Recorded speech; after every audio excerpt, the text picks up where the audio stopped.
The following is a presentation of the Belly Up Sports Media Network. Welcome to Fresh Ball Fall. It's the season of pumpkin spice and making sure your crotch looks nice. That means sipping cider in a fall breeze and using Manscaped products to trim your balls with ease. That's right, today's show is brought to you by Manscaped, a company here to make sure that your foliage isn't the only thing shedding its excess leaves. Heck, even Mother Nature knows it's time to lose the excess clutter for fall. Join the 6 million men worldwide who trust Manscaped by going to manscaped.com for 20% off and free shipping when you use the promo code BELLYUPFANTASY. Whether you're brand new or already with us at Manscaped, you could use the crown jewel of care for your family jewels, the Platinum Package 4.0. This glorious package, you can align your entire hygiene routine all in one swoop. Inside the 10-part Platinum Package is everything you know and love about the Performance Package, plus some shower goodies included to elevate your grooming game to Platinum. You can now completely upgrade your shower routine with the Ultra Premium Body Wash and Ultra Premium 2-in-1 Shampoo and Conditioner. You'll have your skin and hair feeling hydrated and smelling fresh. Don't forget to apply their aluminum-free Ultra Premium Deodorant. And don't worry, it's not pumpkin spice, it's a cologne-quality fragrance. Get the Platinum Package this fall. These products are guaranteed to be hits for your dangly bits. Go to manscaped.com to get 20% off and free shipping with the promo code BELLYUPFANTASY. That's 20% off and free shipping at manscaped.com when you use the promo code BELLYUPFANTASY. Manscaped, clear out the leaves. It's your tree trunk's time to shine. And welcome in. We are live for tonight's episode of Combat Deviants. I'm your host, as always, Stephen Rochelle, being joined to the right of me, the man who just made a very impressive professional debut, Mr. Trevor Loken, BKFC. Is that featherweight? Are we staying at featherweight? I know that's what they have it on was it Tapology? I think I was checking it out. Yeah, it's featherweight. I plan to stay there for a little bit. There you go. Well, pretty impressive start, man. 40-second stoppage of UFC Veteran Marcus Brimage in your BKFC debut. Couldn't ask for a better way to kick things off, right, my friend? Yeah, I guess not. Went pretty well. Definitely not the way I expected the fight to go, based on his last couple of fights. Obviously it went the way it went, but how are you going into it? How are you feeling like that was going to go? I mean, obviously the result is what it is now. How are your thoughts looking? And obviously it was your professional debut. Mm-hmm.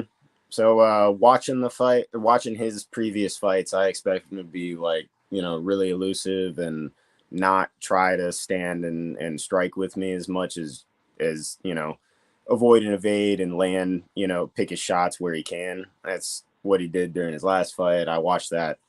I couldn't tell you how many times leading up to this one.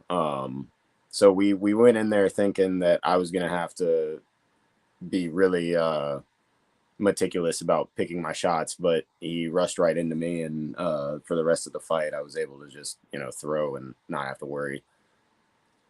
I mean, it's one of those things where, obviously you think it's going to go one way, you get in there and, they go at it a different way. And it just plays right into what you wanted to do. Obviously you get the impressive win, in your professional debut, former UFC fighter, you're able to put them away in, 40 seconds. It didn't even take a minute of your time.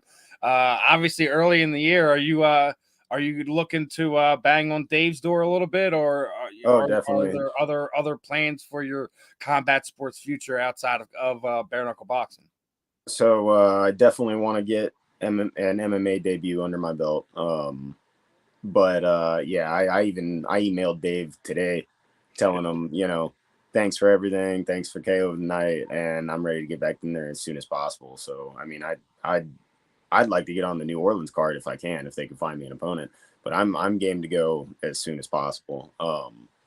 As far as an MMA debut, it's going to be pretty tough finding opponents, but I think I'll be able to get one within a couple of months. So we'll see how it goes. So BKFC, whenever Dave can get you in there, MMA by the summer is what I guess is the early hopeful goals. Yeah, as long as I can stay healthy and get through fights without injuries, I'll take them back to back to back.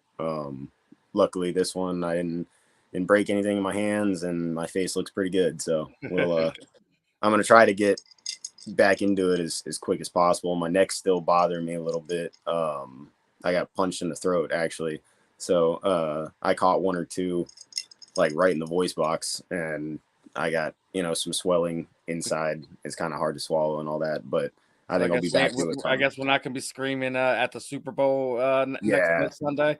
no. But I should be back in the gym on Monday. Not really having anything to worry about, so that's really good. There you go. You any fights you're looking forward to? Just in combat sports in general coming up. I mean, obviously there's been a lot of announcements both in bare knuckle boxing, MMA. Obviously Fedor's retirement fights tonight. I believe. Yeah, I'm really most excited for some of the stuff in the UFC coming up. John Jones's return. Yeah, I was more excited for him to fight Nagano than Yeah, I think a lot of us were. Yeah, Honestly, I think he's gonna we were like, ragdoll Gon. I think it was like a couple days before, and we were talking about it, and I was like, listen, in my opinion, it's either Nagano or Stipe or bust, and then we get Cyril Gage. Yeah, and And the don't whole get me thing wrong, gets Gon's turned, and the awesome. whole Nagano thing literally gets turned on its head.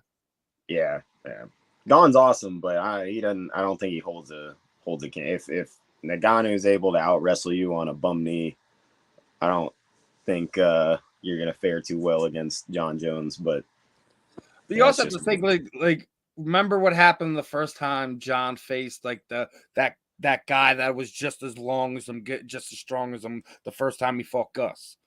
And it was just when he was dealing with that guy who has just about the same reach. He doesn't really have that range and thing like that. He has problems. And the other thing we have to worry about is it's been what we're almost closing on 10 years since he's had a sanctioned fight in the UFC, right? So I mean, it's an interesting thing that we're gonna be going into.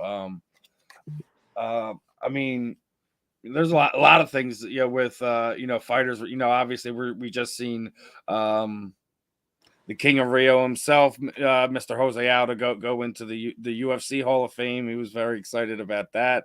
Rumors that he wants to start going boxing. What are you feeling like? Obviously, you get your first fight, you get matched up with a UFC veteran. What do you feel like? What goes on like with a lot of? Feels like a lot of the UFC veterans are kind of going over to either Dave's promotion in BKFC or the promotion we got fighting tonight in BYB Extreme, where you see a lot of the former MMA guys, both UFC and Bellator, like flocking to what bare knuckle boxing is. Obviously, when Dave started this thing 5-6 years ago and actually started getting things sanctioned and things opened up, it's kind of changed a lot of things of what the face of combat sports is. It's not just boxing, it's not just MMA, it's not just jiu-jitsu. We have this other outlet where I think some of these guys can get good money, but the question is, how long do you want to see these guys? You have a lot of people. We're about to see Diego Sanchez in Knucklemania in a few weeks, and a lot of people feel like he should have hung it up a few fights ago in the UFC. How are you feeling? Like, I mean, you're a young guy, but you also been watching combat sports long enough to be watching these guys and know to care enough that these guys aren't just the next Gary Goodridge. He's obviously the first real early time UFC guy that has come out and has said, like, I have CTE. He has memory loss problems, things of that nature. Do you worry about, I guess, the Zuffa age fighters falling into that type of stuff? Yeah, absolutely. It's tough to see guys with really long careers in the UFC finish their contracts out and go to debatably more brutal sport like BKFC. It's tough. That's what you saw with Paige Vincent. She went over the BKFC, took like what was it, one or I two see. I fights? don't really, but see, I didn't feel like she was more of like one of those true mixed martial artists where she just wasn't great at striking, but wasn't terrible at striking. Wasn't the best wrestler, but wasn't terrible at wrestling. Wasn't great at jiu-jitsu. Wasn't awful at jiu-jitsu. It was one of those things where she really was a mixed martial artist that just wasn't great at anything. And eventually, she got to the point where people started exposing her game. Like everyone thought she was going to do great. Hey, she came over to New Jersey. She beat what was it, Felice Herring, who was kind of like the girl who was in that mold of who Paige was at the time, and kind of, I guess, you kind of stole that light from her, and then never really developed past that. She just never developed for whatever reason. And then when you come over to BKFC, what did you think that was going to happen? Now that she's going into more some type of pro wrestling type of thing, which is kind of, it feels like it was meant for her anyways. People got upset when Ronda did that. It just got to the point. People also tend to forget when Ronda did what she did. Like, you not realize there was a pattern she fell. She did the same thing in the Olympics when she was younger. She lost. She went on the run for 3 years. Went to the next games. Winds up. Getting medal. Disappeared for 2.5 years, and all of a sudden she's a fighter for another 3 years, and then lost. Disappears for another few years and goes to pro wrestling, where probably should have went to anyways, considering the background that she had with Rowdy and things that already having the Olympic credentials in judo and things of that nature, where you can already play into those things, and she likes to be the bad guy. Yeah, definitely. But don't you feel like pro wrestling has had more of effect on combat sports in the last 5 to 10 years than people think, where people have kind of developed personas, not to like some to their detriment, obviously in the long run. But don't you think obviously a lot of these people are taking pages out of pro wrestling scripts, so to speak? Absolutely. I mean, personality makes such a difference nowadays in just getting ahead in pro combat sports. I mean, you look at, like, Conor was the first to do it really successfully, like super successfully in the UFC. I think he let it overtake who he was. He was already on an upward trend of that. He just found a way to take it to a whole nother level. But now you got guys like Paddy Pimblett who are winning fights based off that alone. Guys like Sugar Sean, like. Wait, now I got you throwing it out there with the Paddy Pimblett thing. You feel Uncle Dana gave the judges a little nudge on the shoulder, like, hey, split decision, Paddy. It looks bad. I mean, it sure as hell looks bad when you got a guy who's obviously won the fight up in every aspect, and then they give the decision to the other guy. Sean O'Malley's win wasn't nearly as bad. It was far closer, but I'd still say 60-40 it goes to Peter Yan. So I mean, it's pretty crazy, Yeah, I mean, I picked him in that fight just because I felt, as great as Yan is, just that Sugar's been able to kind of find these ways to win these tough fights for whatever reason. Do I feel like he's being pushed a little bit? Probably, but I kind of, well, you gotta. He actually has shown grit in fights. He's been in those tough things, and like has he changed since he first came in?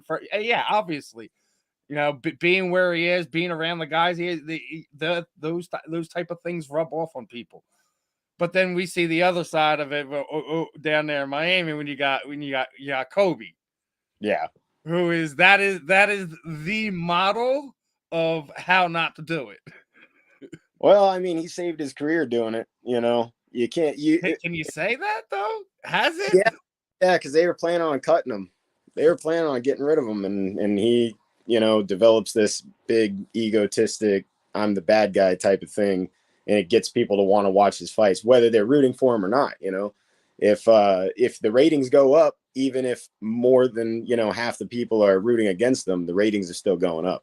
So that's the sucky side of it, is that you'll get these guys who are super cringy.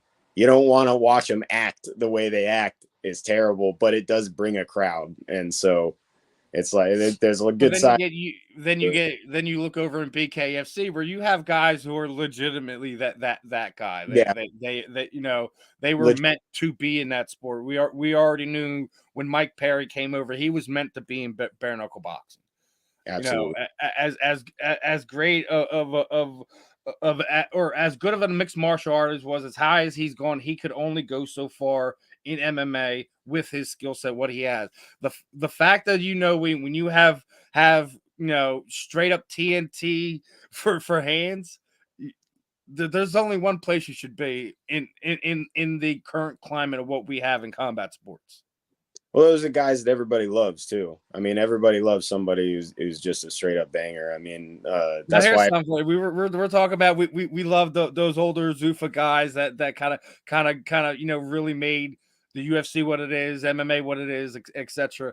If you could pick 5 guys that you could pull from any era and put into BKFC, these guys were made for this sport, who would you sit there and say that you would be picking? Oof. I want to say, well, yeah, I want to say Nate Diaz, but I don't want to see him in bare knuckle. That sounds. We're probably going to see him in bare knuckle. That's the first name that comes to mind. But man, he's got some scar tissue. You don't want to, that's going to be a bloody fight if he ever gets into bare knuckle for sure. But yeah, I mean, wouldn't you think it would probably be not Nate but Nick in his early days? Nick in his early days would be awesome. I think Nate would be just as awesome. Forrest Griffin would be awesome. Yeah, Forrest wasn't a great kicker, but dude, his ability to absorb damage, like his first 3-4 years in the UFC in Zuffa, holy crap, man! I mean, dude, he beat Rampage. He flat out beat Rampage with leg kicks. Chuck Liddell would be fantastic too. Yeah, Rampage again, as the one I just mentioned, he would probably been a good one. Vitor. Yeah. ERT Vitor. Let's be honest, it is all over combat sports. Everyone, in my opinion, I think when it comes to this thing, like, guys should just be able to use it to recover and build them a division. Here, have fun. Let's not lie about it. This is the yacked out division. These guys are nuts. Let's see how hard you can really punch, kind of thing. Yeah. That'd be like one of those divisions you see like Brock Lesnar heading up. Just because he's a freaking wild man. You know what I mean? Imagine that guy going over to bare knuckle. Nah. Jesus. The guy that really would have been scary would have been Shane Carwin, because remember, his hands were twice the size of Brock's. Yeah. That would have been wild. I think Brock, they made a 4X glove for him. When Shane Carwin came into the UFC, they had to cut the sides of it and retape it back together. He was they had to create a 5X glove after he came in. All right, let's see if Eddie's got his internet back. Testing 1 2. Yeah. Testing. Can you hear me? Yes. Yeah. All right. Finally, you guys can freaking hear me. E-Man is back. Oh, we could hear you earlier. We just didn't think you could hear us. Yeah, Trevor, bro. Like, I felt like I was just like a mime for a minute. I was like, oh, shit, bro. But listen, man, it's not the first time that somebody could not catch their bearings and senses around you. Am I right? Oh, Jeffrey got a good one. What about Kimbo? Obviously, the backyard brawler originator. Oh God, that would be awesome. I think he would just mow through people.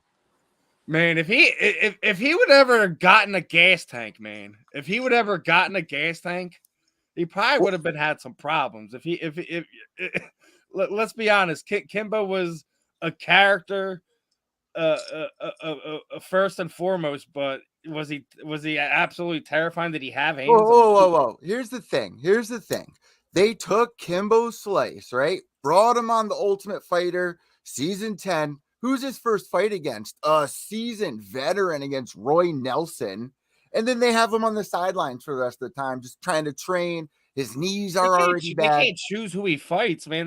That's the point of having the tournament. Well, then so he goes in there and he's got to get this bristled veteran who's a black belt in jiu-jitsu. That's what happens.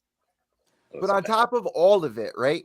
That season of the Ultimate Fighter, they really set him up to really make a statement that the best of the best fighters are in the UFC. This isn't made for the YouTubers, this and that. But we found out that Kimbo Slice was actually a really nice guy.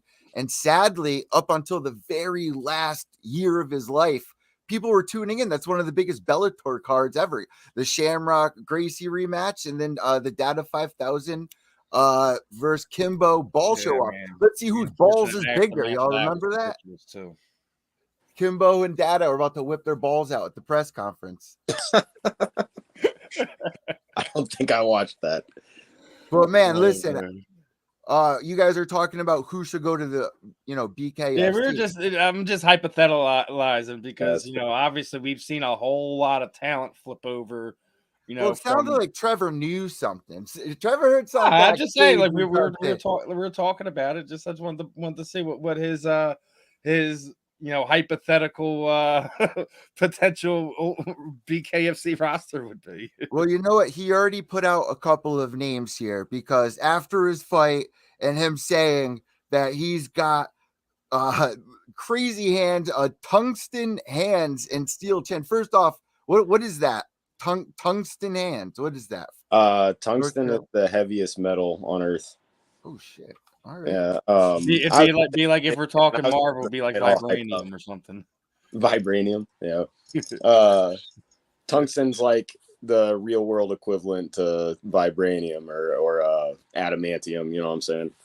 But yeah, I was just hyped up after the fight, saying some shit, Bro, you nailed it too. And then you actually called out a couple of names, including somebody we've had on the show with Tom Showoff. You called out Chad Mendez, Luis Palomino. Man, you're going right in there for the hard ones. And that's what you got to do, though, right? You got the excitement. Everyone wants to know what's next now. Yeah, I mean, so after the fight, I couldn't think honestly, no 145ers really coming to my mind or jumping out at me. But yeah, I want to fight high profile names. I want to fight people who are going to get me noticed. I want to fight for a belt.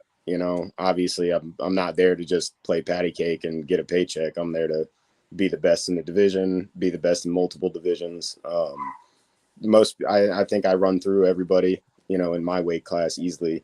I definitely want to fight. I forgot that Artem Lebov's in the BKFC. I want to fight him. I'd fight him tomorrow if I could.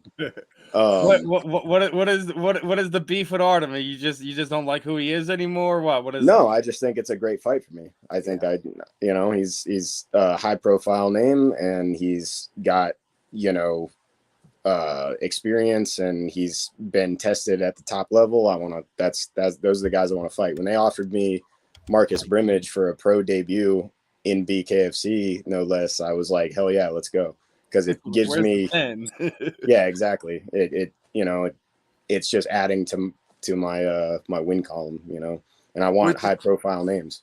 Which is so crazy. Not only did you do it faster than Conor McGregor upon your debut, but it was also your debut and Conor's debut that poor Marcus Brimage got slept in. But I gotta say this, bro. So impressed. I watched a couple of your fights, and they did not leave the first round. Fights did not leave the second round. Everyone had nothing but amazing things to say about you. Even the commentator at one point was like, I trained with this guy and I'm still rooting for Trevor. So it seems like you got a good following behind you. But the thing that people might say is, oh, well, you're not experienced enough. Is this why you want to call out these big names and then follow up on your word and put them to sleep because you feel like you have something to prove? Well, absolutely.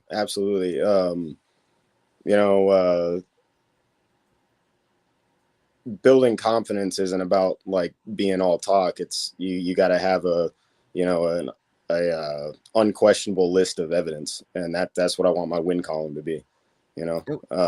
We saw how good your grappling was in one of your last fights as well. I think it was the Moore fight.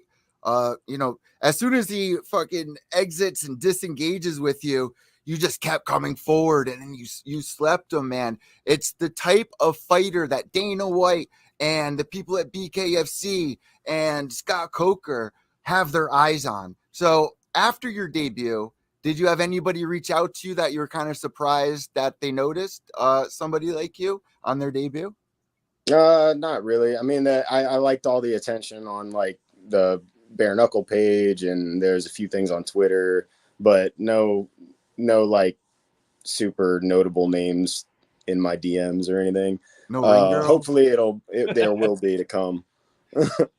Yeah, you got no ring girls or anything. You got guys just trying to beat your ass in the DMs. It's like, Oh, these for girls sure. got Yeah, it I had a list of Facebook messages from just random people that wanted to fight.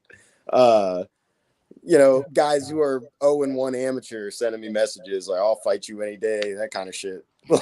It's Steve. How long have we been seeing this for? I think this goes back to like the Timmy Tyler era, dude. Yeah, man. With Everyone's Facebook gangster in the DMs.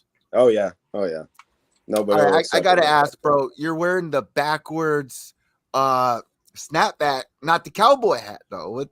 No, I'm not wearing the cowboy. I can put it on if you want me to. Yeah, bro. You gotta put it on. You gotta, bro. Look at that. It was right there, dude. Oh, I keep it on hand. That thing was folded up in your pocket and just There you go. It's pretty nice. It's made of felt. It's not like cowhide, It's pretty comfy. So when you go out, like I'm from the city, right? And back in the day, there would be hat stores everywhere. But now I would not know where to find something like that. Like, how did you go out on this adventure to find that hat? And why is this hat the one free? Did it pick your Harry Potter class? Like, are you a Gryffindor now or what? Everyone asks about the hat. Everyone asks where it came from. My mom gave it to me for Christmas one year. Yeah. I mean, I can't not wear it. 2 years ago, she gave it to me, and I've been wearing it ever since. So I was like, yeah, I'm walking out on this thing.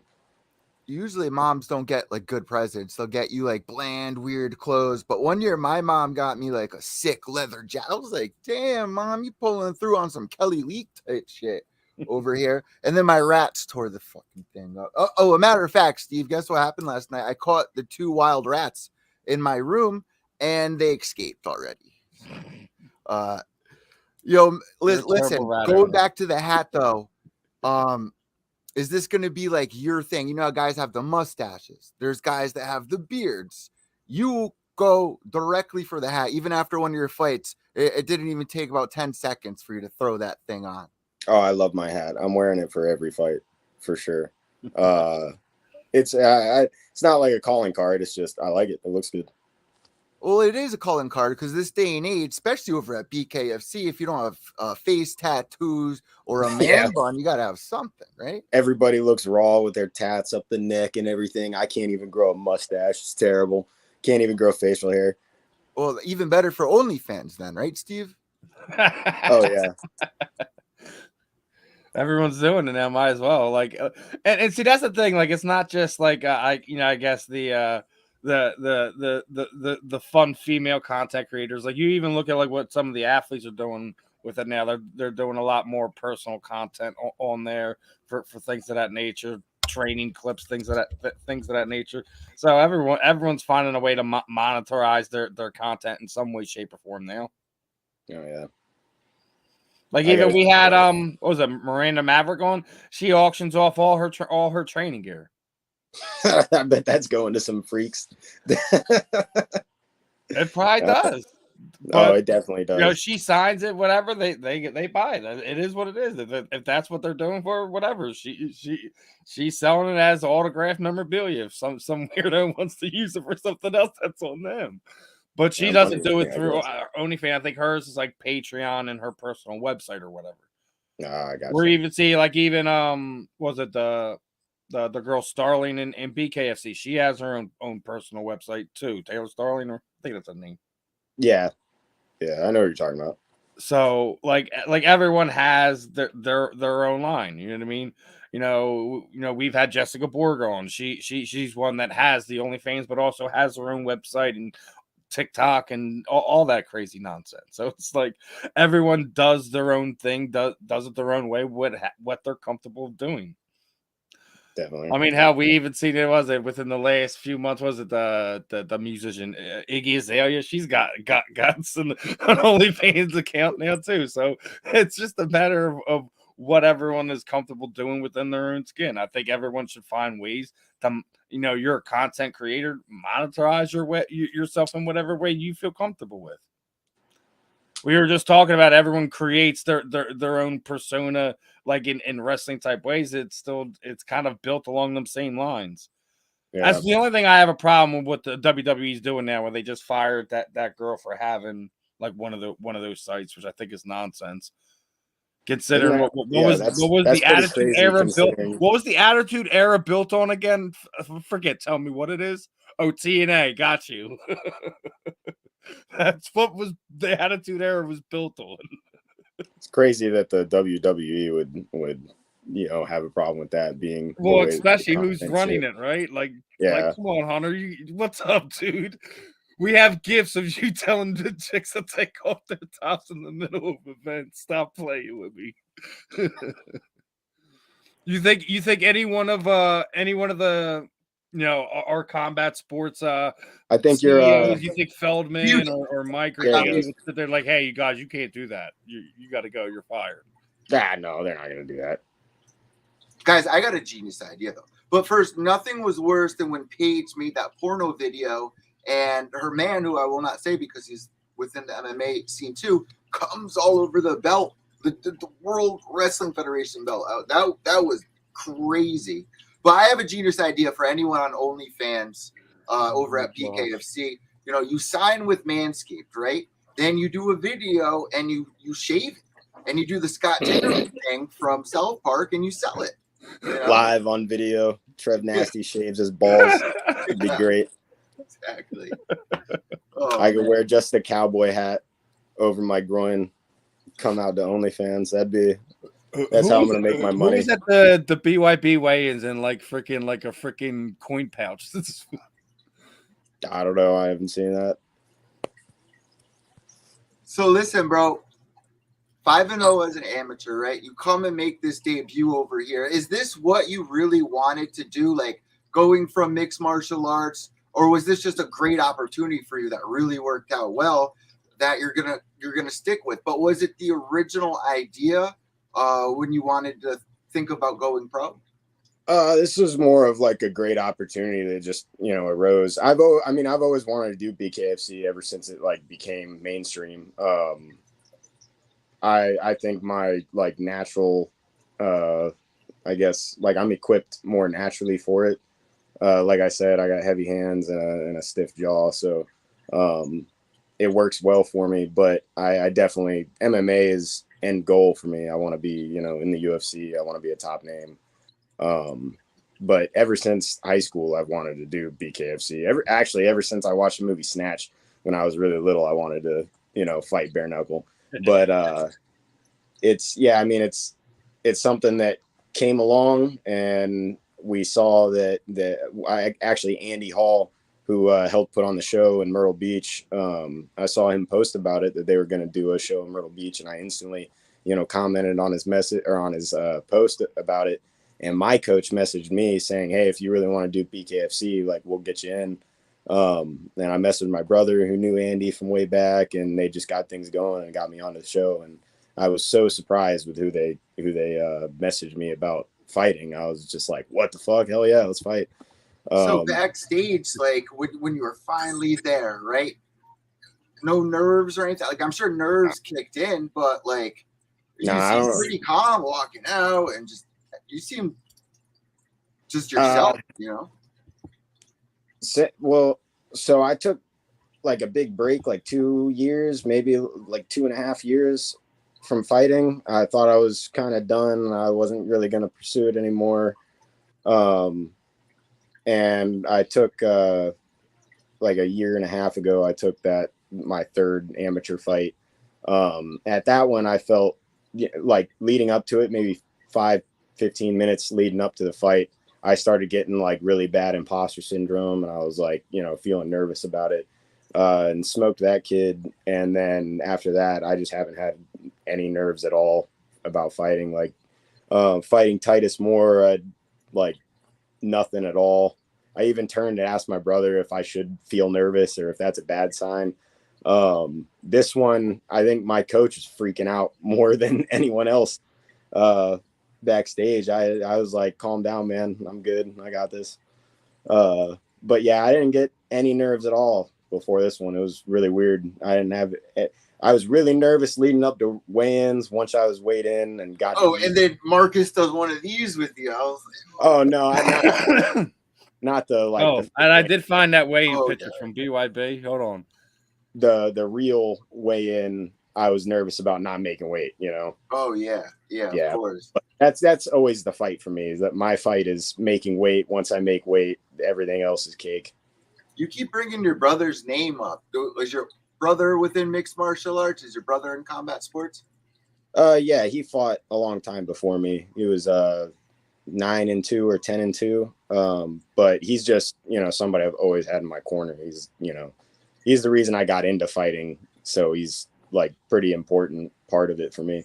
Steve, another amazing story come up right here. The big brother, the little brother, the cowboy hat, the knockout of Marcus Brimage, bro. The chin iron chin, the tungsten hands and the steel chin, bro. This is just a good path right now for you, Trevor. This is really exciting, bro. You found the naked man with the nickel pouch. Yes, I did. What you're looking for. He's got bruh. What is this?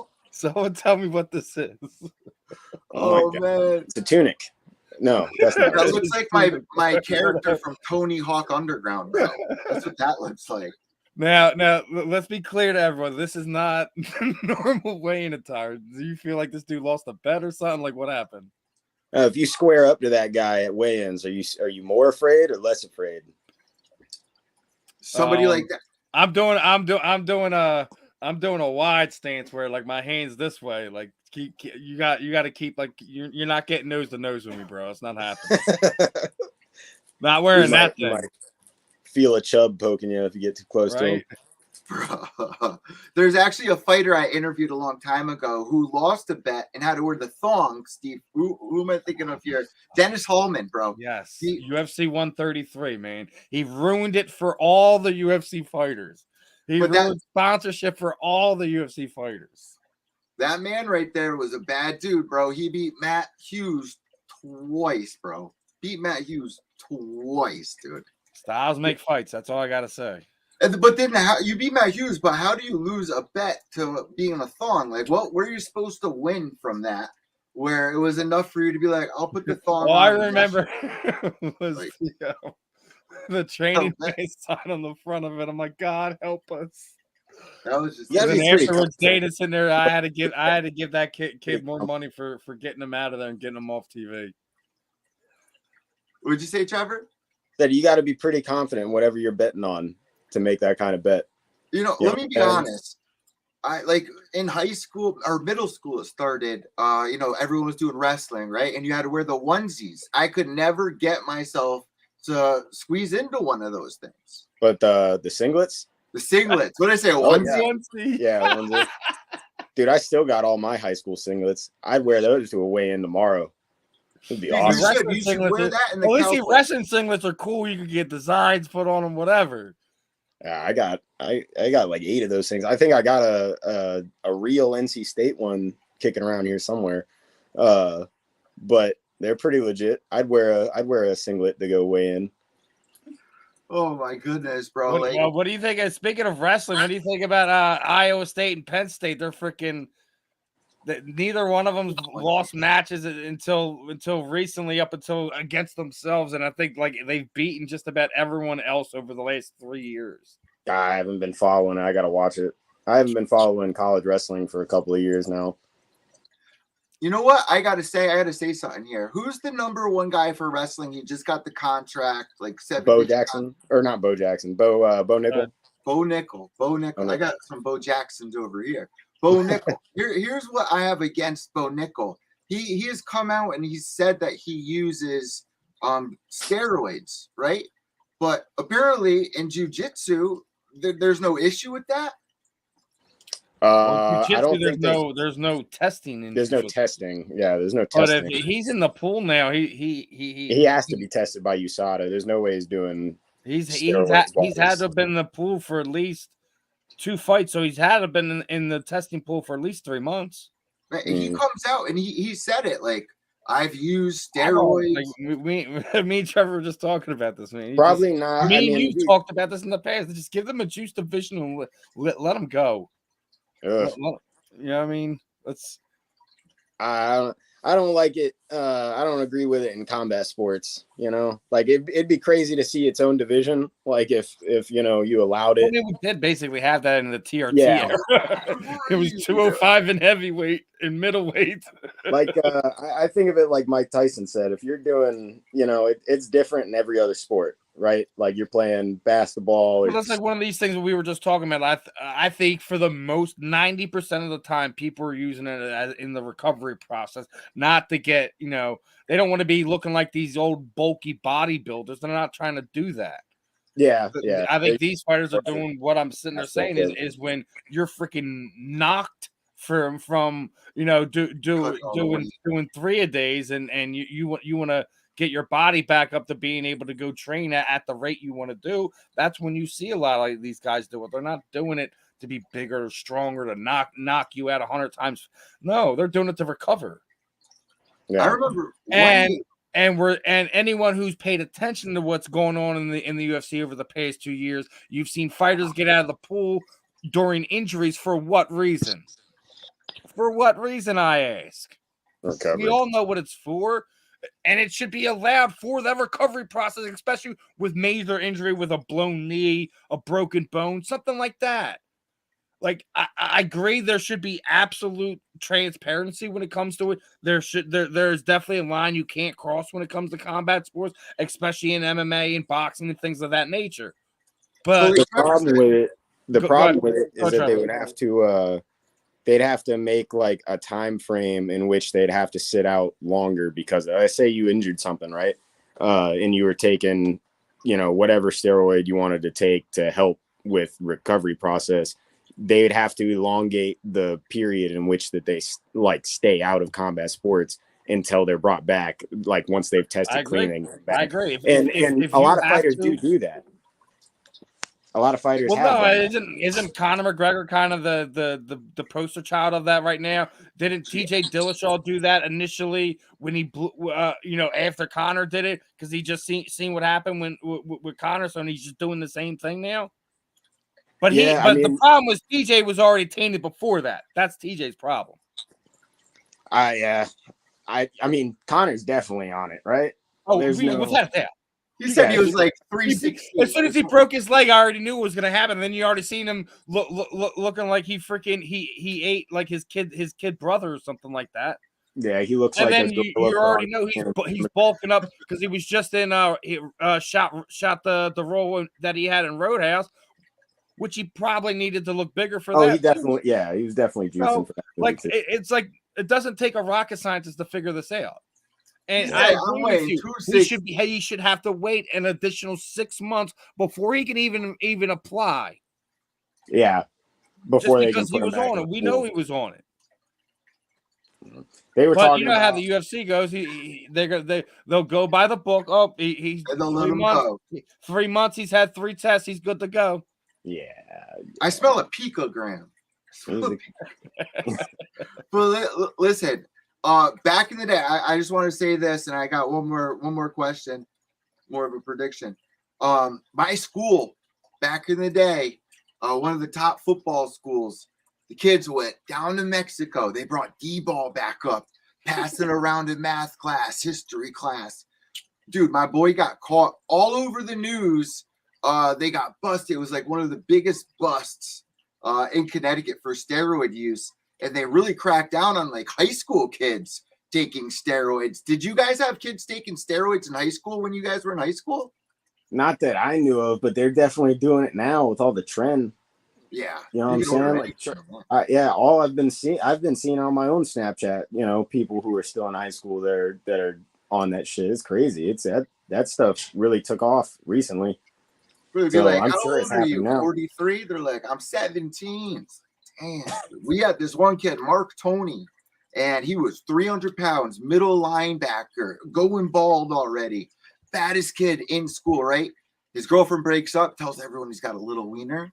Bro, his reputation got ruined after that. Kept everyone off steroids. Well, listen, on a serious note, I got predictions for you here. Islam Makhachev and Volkan. Do you think Volk can do this moving up into a weight class? You're familiar with that weight class, 135, 145 over here, or 155, actually. I think 145. Volkov? 45. And then 135, he's moving up to fight Islam. How do you see this going for Volk and Islam? Who are you siding with? How do you feel about this? So I want Volkov to win, but he's not going to. That's where I'm at. Why do you say that, man? Because he's got those quick hands. So all logic points to Makhachev winning. Volkov is good. He's really good, but we've seen him get taken down by a lot worse grapplers than Islam. Obvious size advantage. I mean, Islam's a whole head taller, and he's just massive. I mean, he's not by any means. He's not an average size at 155. So Volkov being below average sized, and even though everybody likes to throw that out there. Oh, he used to be 210 pounds, however much he was.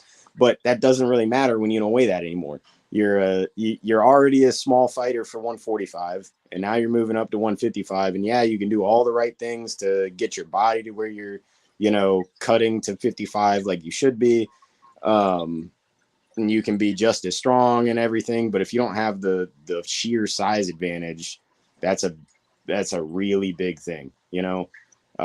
Islam is cutting tremendous amounts of weight to get to 55. Everybody he trains with says that when you grab a hold of him or he grabs a hold of you, it's like grabbing hold of an ox. Like people who fight 155 and 170 say that Islam is by far stronger than he should ever be just by like looking at him. You know what I'm saying? So I don't think that Volkov has any advantages. I don't think that you can give him any advantage going into the fight. Other than he goes the distance in, all of his fights. Most of his fights, he goes the distance. That gives him a little bit of an advantage, right? He's a veteran of being in title fights. He's going to be hard to hold down simply because he is like short and stocky. Those guys are much harder to hold down than somebody who's, long and lanky. But against such a good grappler like Islam is, and how much he's gonna how much size he has over him, I don't see Volkov winning. If he does, though, if Volkov does win, he's got to be the best, right? You got to give him the title of being the best of all time. I'm too quick for him. Yeah, man. Great way to break that down. But did you think about the Charles Oliveira and Islam fight? Did you see it going that way as well? I was actually on the other side of. I thought Charles would win because Islam puts himself in bad positions when he does take people down. So a lot of times you'll see Islam put himself in really dangerous spots against worse fighters. He'll take somebody down, put himself in a bad position, and kind of just muscle his way through it. I thought Charles, being such a sniper when it comes to submissions, you'd catch him, but it didn't go that way because Islam just tanked him on the feet and then got on top. He was so rocked that it was too late.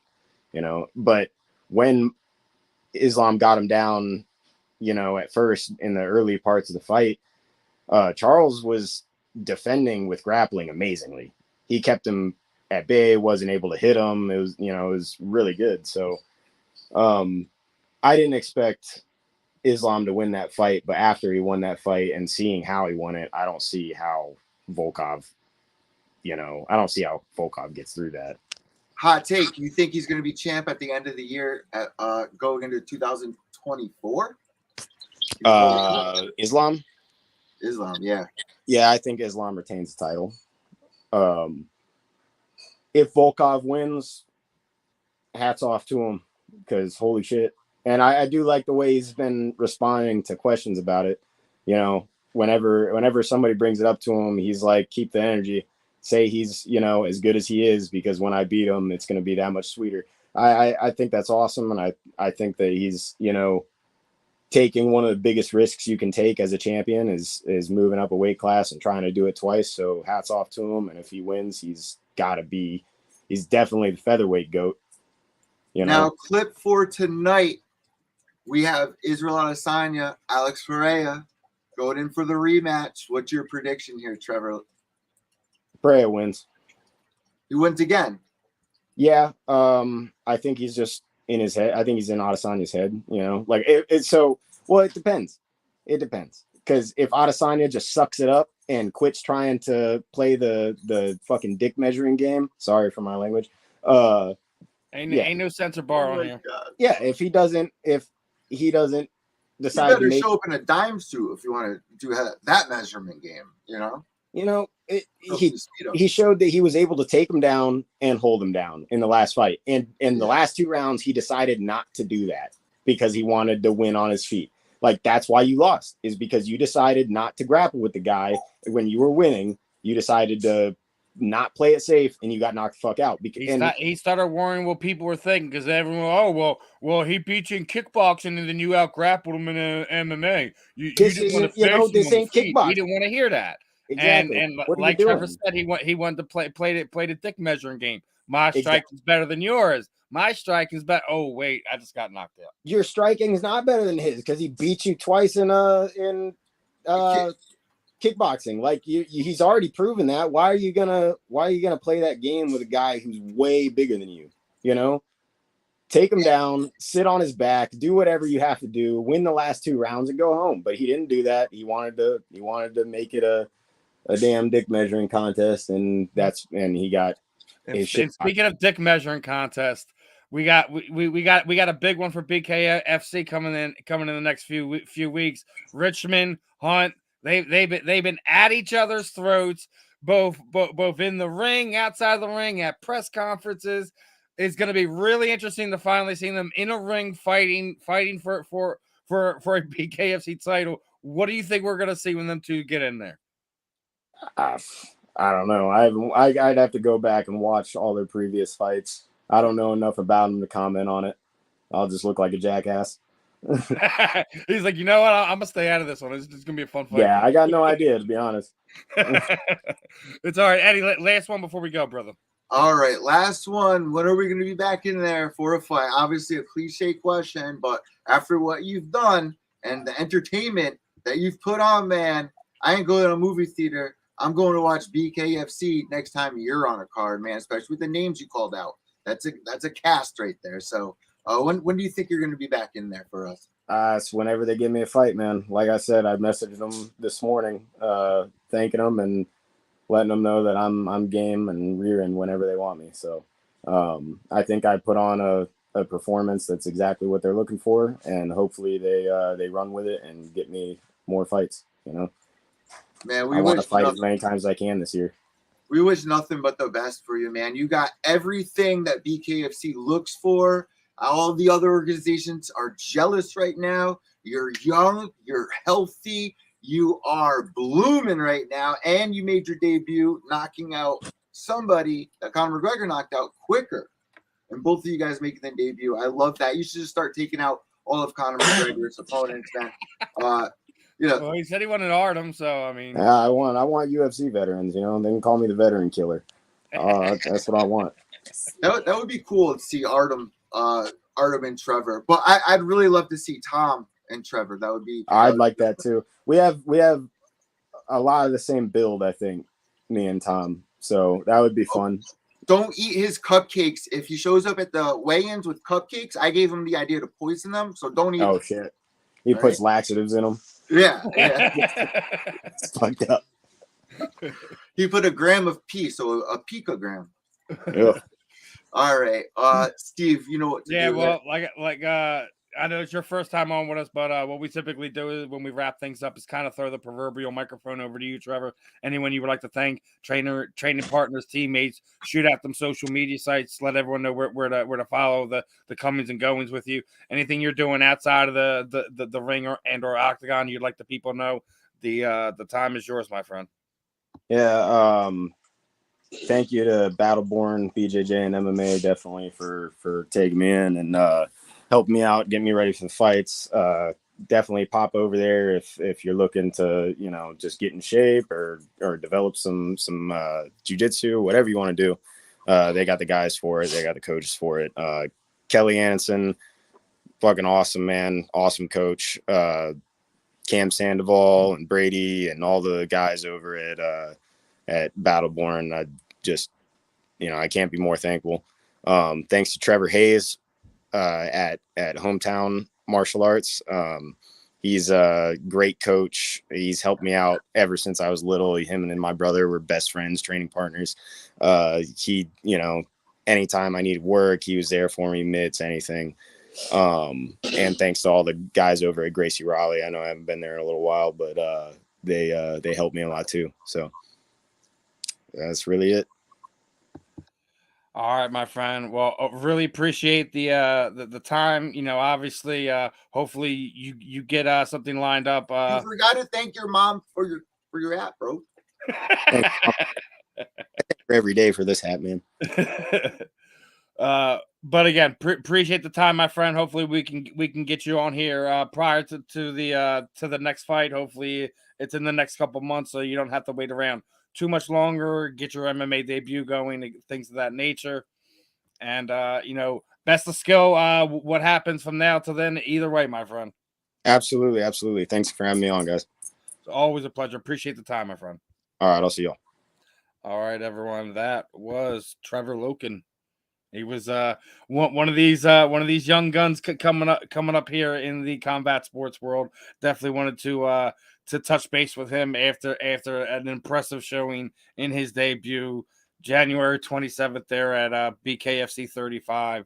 Like I said, we got a lot of fun stuff going on with BKFC, but a little scattered today. Our guest that we should have already had on got pushed back another hour, so instead of me and Eddie try to hang around here for like 45 minutes or so, we're gonna put a nail in this one. To take a drink break, piss break, food break, however you want to talk it. We'll be back at the top of the hour with the BYB Extreme Featherweight and UFC veteran Mr. Andre Elwell, and we'll talk some BKFC, some UFC, some combat sports, and everything in between.